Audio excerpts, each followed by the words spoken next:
Well, it's been a very eventful last 24 hours for the Chicago Bulls. We found out that AK and Eversley have both signed contract extensions with the Chicago Bulls, with Billy Donovan's extension right around the corner. The Chicago Bulls are also involved in the Kevin Durant trade, and they could end up with Jalen Green. We could talk about how that could happen and more. And then also, Coby, White and Ayo Dosunmu. Casey Johnson mentions that the Bulls could be forced to choose between the two with some of the moves they plan to do this season. We're going to talk about all that and more right after this.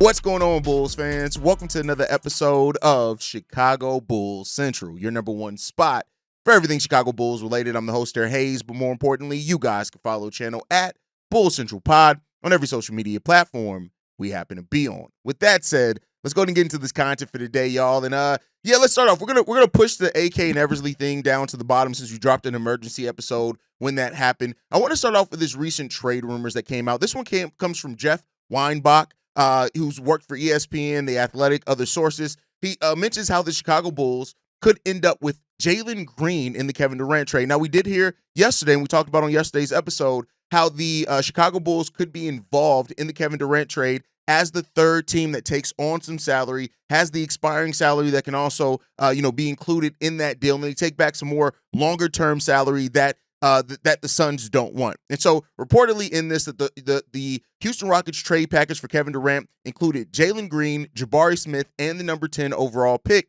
Jalen Green is a player that the Suns do not want back in this trade. They do not want Jalen Green back in this trade. And so because of that, they need to find a third team. And that's where the Chicago Bulls come in at. The Bulls, Nets, and Hornets have been considered potential suitors for Jalen Green if talks advance between Phoenix and the Houston Rockets. The Suns have reportedly been exploring Green's value in case he is acquired in a deal for Kevin Durant. So Jalen Green is a player that kind of fits what AK has said that he wanted, is young players with experience. He's only 23 years old. He's been in the league since 2021. At 23 years old, he will turn 24 in February. So he's young. Now, he's not that much younger than Coby White, but he's 6'4", 186 pounds.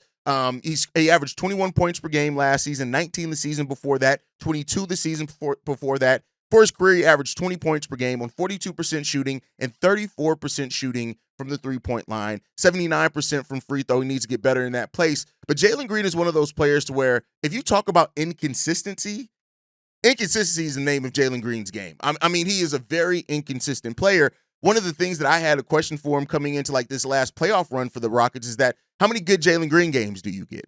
And the question with that is they didn't get very many of them, right? So Jalen Green is a player that is talented, make no mistake about it. And if he ever puts it together consistently, you're looking at a player that I do think can easily average 24, 25 points per game in this league. Now, the question is that the size at the shooting guard position, he's not an amazing three-point shooter. And I don't think that there's a world in which you have Jalen Green and Coby White on your team.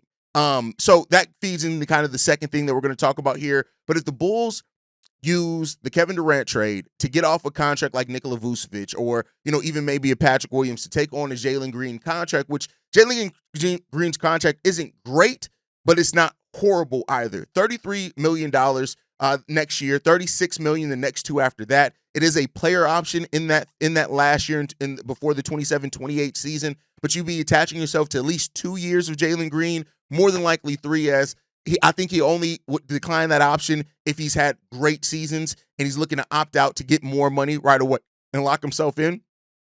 But you're looking at Jalen Green being under contract for you until he's the age of 26 is basically what you're looking at for. He's basically exactly 2 years younger than Coby White. Both their birthdays is in February. Jalen Green's is February 9th. Coby White's February 16th. So you're looking at, you do push your timeline back by 2 years, but you're getting less size in the case of Jalen Green, which he's 6'4". I don't think he has the wingspan concerns. He's also a little bit slighter of weight than Coby White. Coby White's put on some weight over the course of his career. But Jalen Green is a former number 2 overall pick. And I mean, not say unfortunately, I do think that this is the type of player that AK would take a chance on via what he's done in some other places. Now, I don't know if you look at it as a benefit or a knock that he does have 3 years left on his contract. It depends on how you view that contract and his potential production. But Jalen Green is just a player that's just so wildly inconsistent. He did have his best season from three-point range last year, taking 8.1 three-pointers per game, hitting it at a 35% clip. When you compare that to Coby White, he took about 8 three-pointers per game as well, hit that at a 37% clip. So, there's some similarities there. Again, as I've told many people and had to tell people, Coby White isn't some, crazy three-point shooter. He's a scorer that can hit threes, right? And he definitely get in rhythm from three-point range, and then when he does, look out. And so that's how you want to view this thing. But best believe, if the Bulls do acquire Jalen Green, I, for one, and, maybe this is not. We know that AK's looked at matchup things and just said F it before. But I don't think you can have Coby White and Jalen Green on the same team. I don't see how that happens. But, that would be a question. And even with Jalen Green's fit with Josh Giddey, Jalen Green is a player that still needs the ball in his hands. You're basically locking yourself into a similar type style with not as good of a three-point shooter, and he's just 2 years younger, and he has a little bit less size. He's not the rebounder that Coby White has been either, and as many people knock Coby for his play-in performance. Let's look at the playoffs. Jalen Green averaged 13 points in that first-round series against the Golden State Warriors. Yeah, and that was inflated because in Game 2, he had a 38-point game. Other than that, Jalen Green was very mediocre, shooting the ball 37% from the field, 29% from three-point range, and that was across 7 games, right? So that's an even larger sample size than what Coby White had in a play-in game against Miami. So I think you have to look at those things that I would be looking at if it comes down to you're deciding between, do we acquire Jalen Green in this trade and then move Coby White later, or do we keep Coby White? I mean, I'm saying keep Coby White. Now, maybe the Bulls have a different plan. Maybe they plan on keeping Coby White. He's not a part of this trade.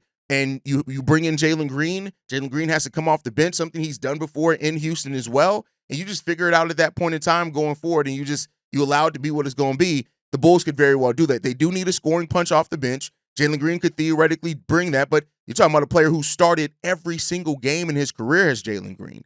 And maybe my view on Jalen Green is skewed. Please, anyone, please do not hesitate to call me out if you think, hey, Hayes, you're tripping on this Jalen Green thing. I think it can be a good acquisition because of XYZ. Please let me know that. Because I'm just looking at one thing that I'm doing this season is I'm looking more at fit than anything else.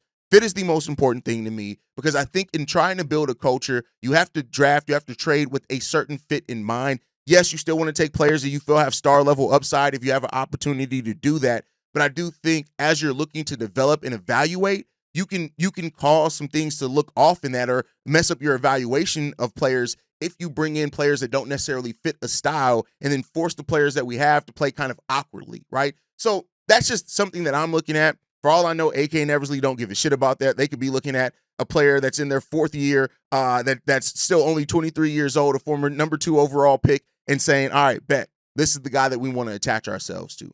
And maybe that's the case of what they're doing here, but, we shall see. But it is interesting that, despite what we're hearing it's starting to be a little bit more consistent on the Bulls being interested in being part of these trades. Started off yesterday. Now we have more details coming out today. We actually have more details on basically almost what every team has offered the Suns for Kevin Durant. I'll be covering that over on NBA Central. Go over there and follow that if you kind of want more details on this, but we shall see what's going to happen. Let me know down below how you guys feel about this. Hearing that the Chicago Bulls could be a team that takes back Jalen Green. Again, I want to make sure they are mentioned as one of the possible teams. It's the Bulls, the Nets, and the Hornets are the teams that are right now being considered as being that third team to take on Jalen Green and help facilitate that if the Phoenix Suns decide on doing this deal with the Houston Rockets. They still could decide on Minnesota's deal. They could still decide on the Spurs deal. But it seems like the Bulls are in that mix to get Jalen Green back while, maybe not giving up even full matching. They can take on a lot of Jalen Green's contract without having to send out matching contracts. So they could send out a Vooch. They could send out, technically, I think a Javon Carter would kind of fit under that. Patrick Williams definitely would.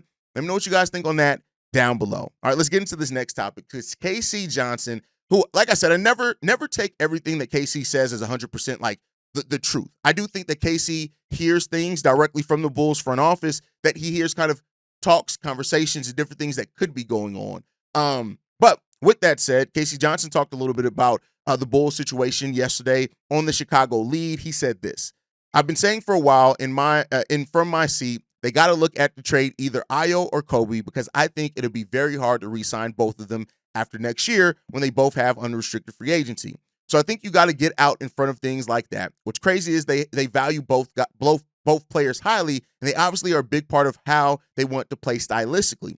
To your point, the stylistic change. So I think that'd be a tough decision to make, but a front office job to make the hard decisions. I don't have the answer in terms of what they are doing. I think that to your point, this is an accurate and fair question. What I would say is, first of all, Bane makes a lot more, but you're going to get more back. And I think also you argue that, as good as Coby White is, Bane is a much better defender. But yeah, again, you got to make these hard decisions because you're not going to be re-signing Josh Giddey this summer and Ayo and Coby after next summer. I just don't see that. So I think you got to get out in front of one of those two solutions. Now, this is something that I don't think that many people have. It's going to catch many people by surprise. I think that it is pretty commonly realized that the Bulls keeping all three of Josh Giddey, Ayo Dosunmu, and Coby White probably slim. Now, they do have the money to do so. I want to be clear here. The Bulls have the money to keep all three. And very well, they could not find a deal of their suiting, keep all three, and then decide to, trade them while they're on their deals. That is an option here. But the fact that the matter is that even Casey Johnson is talking about it as, hey, I don't think all three of these guys are going to stay, adds to the point that it seems like it's coming. And it's coming sooner rather than later, it seems like. And the Bulls do have to make this decision. Now, they don't necessarily have to make it this offseason. They can wait till the trade deadline. Because what if Coby, Ayo, and Josh Giddey in the summer of all kind of working together and understanding after a year of playing together, hey, this is what we need to do to make this thing work. And if it looks good, if the Bulls start off, let's say in the first 30 games, they're sitting at like 20-10, right? Like if you sit there, I think that that it may cause the Bulls to think of some concern. I do think KC also saying here though that they value all three players highly should say that, hey, we're not just trading these guys away for anything. You're not going to just come and we're not just going to dump off the salary of these guys. We're looking for value back because of what we see in these guys and the fact that we do like all these players. We just may feel like we have to make a decision because of money and where that sits, or because of fit where that sits. I think all those things play a role and a part into that, and that's what you got to decide on. So, I love that Casey said front offices have to make the tough decision. And my view on this is, while I love Coby, Ayo, and I've come to love Josh Giddey. You guys know I was a Josh Giddey doubter at the start of all this. Now I recognize where his potential was. After the trade, I was a little bit high on it. Then I was a little bit question about the fit at the start of the season. And then I came back around to, no, Josh Giddey's talented. And I think he needs a specific team. But Coby and Ayo, I love both of those guys, right? And so when it comes down to it, when we talk about AK and Eversley not making the tough decisions, when we talk about them holding on to players too long, I think Bulls fans have to realize that part of coming out of that also means that players that we like, there's a chance that they have to be gone, that they're going to be gone as well. Not to say that every time you trade a player, it doesn't mean that they're bad. I think Bulls fans and sports fans in general get so caught up in thinking like, oh, well, if we make a move, we got to move Patrick Williams because he's not bringing us anything, that you forget in making a move, you're looking for value. And in looking for value in moves, that also means that you could be possibly moving players that you like, because you're trying to find value in that and change the mix up a little bit. And if the Bulls front office actually gets out ahead of this and they put themselves in a situation where they don't have to wait till last minute to make a deal or offer or something like that, there's part of me that recognizes that as like, that's actually a step up from what this team has done before. That's actually a step up from how this front office has operated, where they've watched things that the basketball world knew, hey, that you're probably going to have to move on from this piece, or this piece is probably going to end up leaving you and you lose them for nothing. They did that with Andre Drummond. They basically did that with DeMar DeRozan. We didn't really get much out of the DeMar DeRozan trade other than, we didn't even get the first round pick because we didn't want to take on Harrison Barnes. We got Chris Duarte and not a lot after that, right? And then, if you want the Bulls to be a more aggressive front office, aggressiveness also means moving off players while they have value. It also means understanding when you don't wait until unrestricted free agency to right before they, even though this is what they're doing in this case, to wait to try to find a sign and trade for a player. It means moving at players where their value is high. And when players' value is high, it means when they're probably playing good, right? So I get it. Moving Coby or Ayo is going to suck if that ends up being what happens here because they each have their own endearment with the Chicago Bulls fan base. But if you end up doing that, I think it's because you realize you got to strike while the value is high. Now, the question that we also have here is that, okay, which one is it then? Who do you make the decision on? And not to say that we're going to decide on it here, but let's look at it this way. Coby White is going to demand more in free agency than Ayo Dosunmu. When you look at the last 2 seasons that Coby White has had, even though he has had injuries as well, you look at that. Look at Ayo Dosunmu. He's had 2 seasons that have ended early with injury. He's coming off an injury that ended his season early, so that already could affect the value. I think that that Ayo Dosunmu's contract being much lower, it's almost half of what Coby White's is right now, that also leads into you could probably keep Ayo for cheaper, but then you got to view on how do you view Coby White? Do you view Coby White as a player that you can really build around, that offense around? And if you do, like his ability as a scorer, do you value that a little bit more than the two-way ability of Ayo Dosunmu, even though Ayo has shown some growth as a scorer at times? That's where the Bulls have to make the decision. I think fit is going to make a big part of that. If the Bulls make a trade for somebody like a Jonathan Kuminga or a Jalen Green this offseason, to me, that points towards you're probably moving Coby. Because if you get either one of those players, you need defense, right? Out there with them, especially if they're going to be out there with Josh Giddey. And so because of that, maybe you lean Ayo Dosunmu, but maybe AK is going all offense, which we have seen teams before, and let the defense figure itself out, or just get your rim protecting big and figure out that perimeter defense. So there's a lot of options that are here. I think it should be based off, if you're moving either one of these guys, it should be based off what do you get the most back for, personally, but we shall see. But let me know down below, hearing this, that the Bulls could very well be forced to decide between Ayo and Coby as soon as this season, by this year's upcoming trade deadline. Who do you think the Bulls should choose on? Who do you think the Bulls should pick? And who do you think they can get the most back for? Let me know that down below. Last topic, one that we've kind of already touched on in its own episode, so going to be kind of the cliff notes here. AK and Eversley signed contract extensions.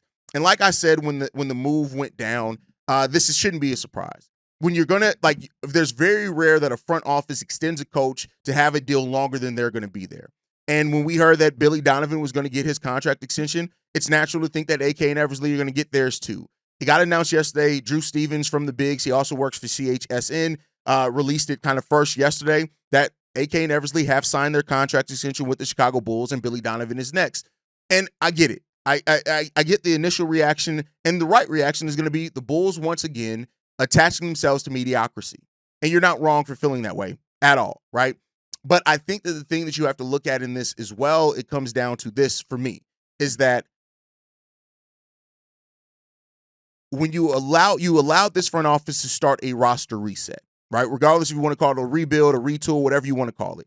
You've allowed them to start that. When moving on from Caruso, DeMar, and Zach, they reset their roster and how they wanted to play stylistically, as well as going younger and now finally building more organically over time.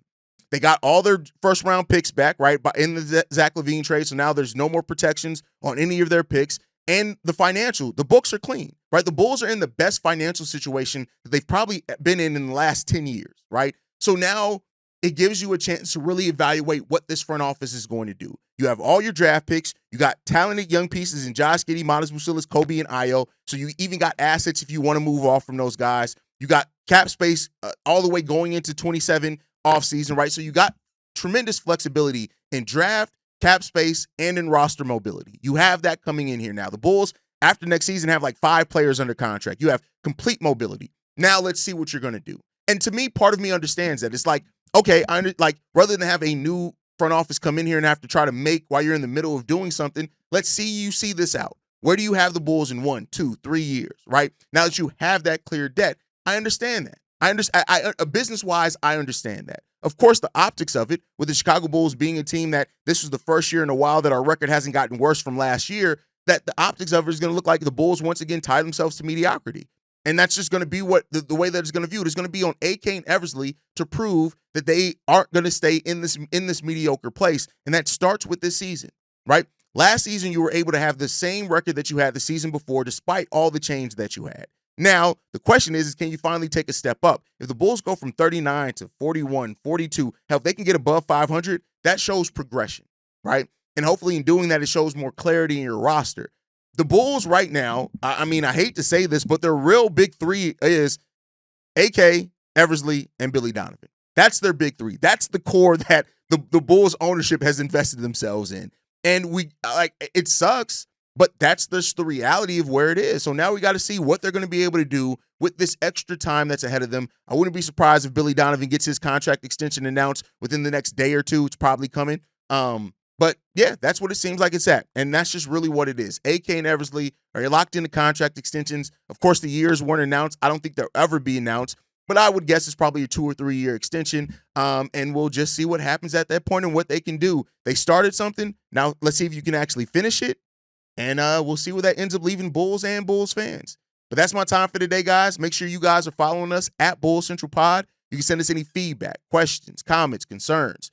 BullsCentralPod@gmail.com. Lastly, if you want to leave a text message and or voicemail for the mailbag, the number to do so, 773-270-2799. We are the #1 spot for everything Chicago Bulls related, but that's thanks to you, lovely and beautiful people. And like I like to end every episode on, go Bulls. Love you guys. See you right if you can, y'all.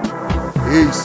This has been a presentation of the Break Media.